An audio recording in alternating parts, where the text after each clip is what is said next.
man has now already begun to torment the whole of me. And the chief reason for this unhappiness of mine in my almost already mellow age results from the fact that since childhood there was implanted in my peculiar psyche, together with numerous other rubbish also unnecessary for contemporary life, such an inherency as always and in everything automatically enjoins the whole of me to act only according to popular wisdom. In the present case,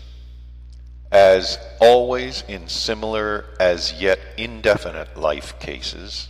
there immediately comes to my brain, which is for me constructed unsuccessfully to the point of mockery,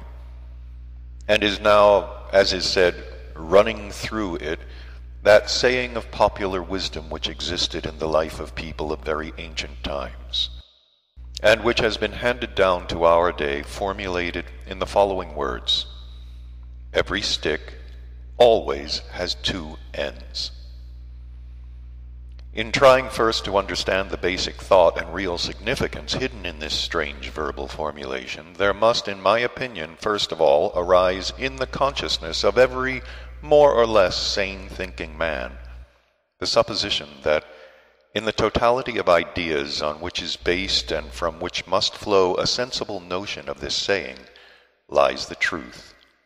cognized by people for centuries, which affirms that every cause occurring in the life of man,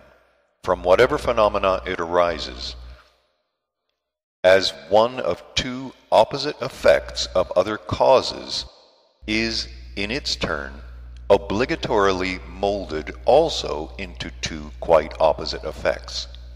As for instance, if something obtained from two different causes engenders light, then it must inevitably engender a phenomenon opposite to it, that is to say, darkness, or a factor engendering in the organism of a living creature an impulse of palpable satisfaction, also engenders without fail non-satisfaction, of course also palpable, and so on and so forth, always and in everything.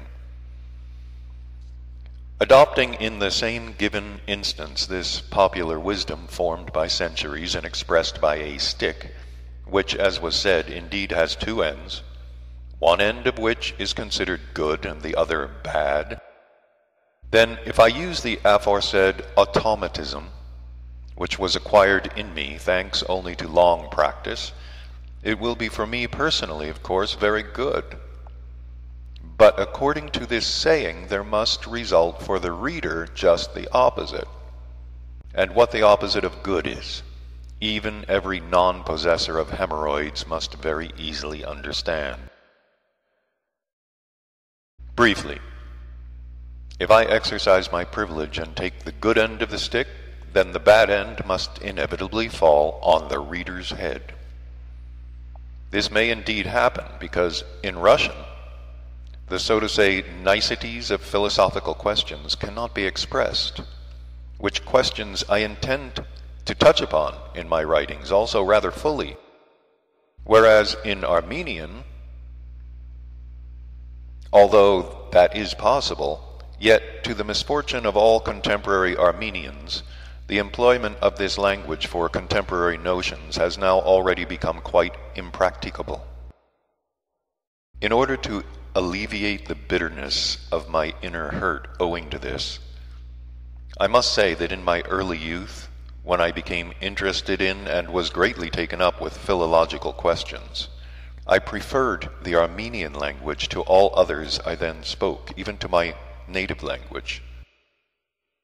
This language was then my favorite chiefly because it was original and had nothing in common with the neighboring or kindred languages.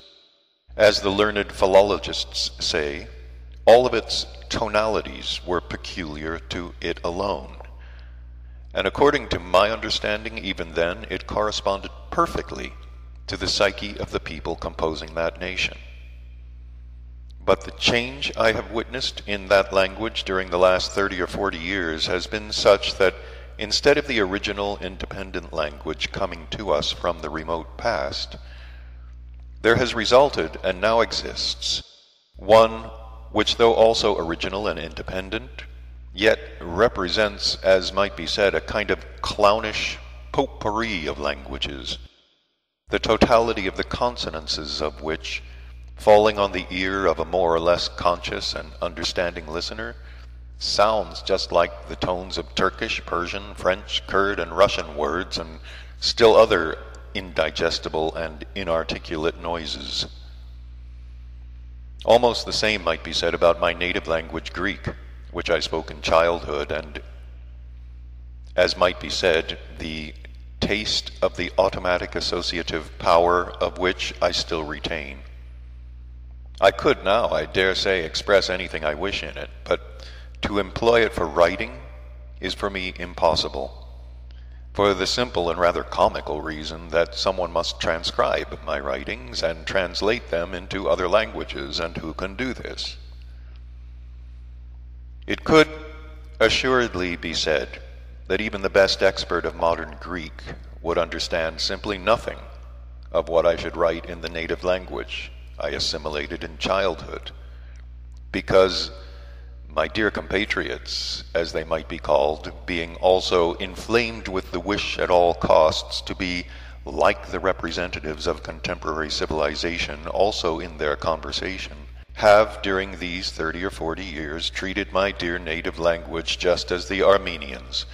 anxious to become Russian intelligentsia, have treated theirs.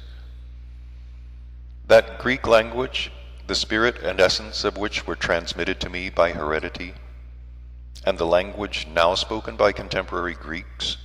are as much alike as, according to the expression of Mullah Nasruddin, a nail is like a requiem. What is to be done? Ah, me. Never mind, esteemed buyer of my wiseacrings. If only there be plenty of French Armagnac and Kaisarian Basturma, I shall find a way out of even this difficult situation. I am an old hand at this. In life I have so often got into difficult situations and out of them that this has become almost a matter of habit for me. Meanwhile, in the present case, I shall write partly in Russian and partly in Armenian. The more readily because among those people always hanging around me there are several who celebrate more or less easily in both these languages, and I meanwhile entertain the hope that they will be able to transcribe and translate from these languages fairly well for me. In any case, I again repeat, in order that you should well remember it, but not as you are in the habit of remembering other things and on the basis of which are accustomed to keeping your word of honor to others or to yourself, that no matter what language I shall use, always and in everything, I shall avoid what I have called the bon ton literary language. In this respect, the extraordinarily curious fact, and one even in the highest degree worthy of your love of knowledge, perhaps even higher than your usual conception, is that from my earliest childhood, that is to say, since the birth in me of the need to destroy birds' nests and to tease my friends' sisters, there arose in my, as the ancient theosophists called it, planetary body, and moreover, why I don't know, chiefly in the right half, an instinctively involuntary sensation which, right up to that period of my life when I became a teacher of dancing, was gradually formed into a definite feeling. And then, when thanks to this profession of mine I came in contact with many people of different types, there began to arise in me also the conviction, with what is called my mind, that these languages are compiled by people, or rather grammarians, who are in respect of knowledge of the given language exactly similar to those biped animals whom,